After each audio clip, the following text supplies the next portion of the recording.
1997ல வெளியாகி பிரம்மாண்ட வெற்றி பெற்ற டைட்டானிக் திரைப்படத்துக்கு ஜேம்ஸ் ஹார்னருக்கு ஆஸ்கர் கிடைச்சது மியூசிக்காக. அதனோட theme music my heart will go on என்ற பாடலுக்குரிய ப்ரிலியூட் 20 செகண்ட்ஸ் வரைக்கும் வரும். அதுல ஒரு சில துளிகளை நீங்க இப்ப கேளுங்க.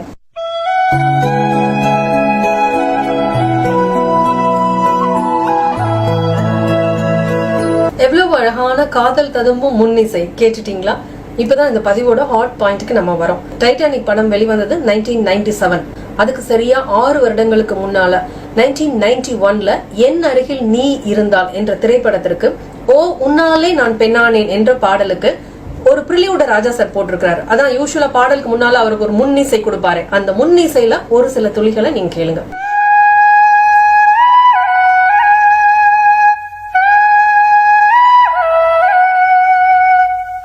என்ன வியூவர்ஸ், புரிஞ்சிருக்கும் நினைக்கிறேன். ரெண்டும் ஏறத்தாழ ஒரே மாதிரி இருக்குல்ல? பிரமிப்பா இருக்கா? மாத்தி மாத்தி கேட்டு ஆச்சரியப்படுங்க.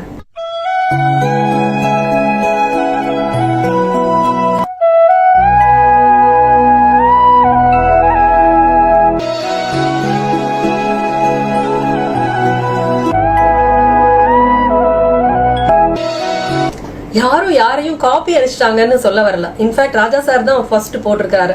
ஆஸ்கர் அவார்ட் வின் பண்ணக்கூடிய ஒரு மியூசிக்க சில வருடங்களுக்கு முன்னாலேயே ராஜா சார் நமக்கு கொடுத்திருக்காரு. நம்மளும் அதை கேட்டுட்டு அசால்ட்டா கடந்து போயிருக்கிறோம்.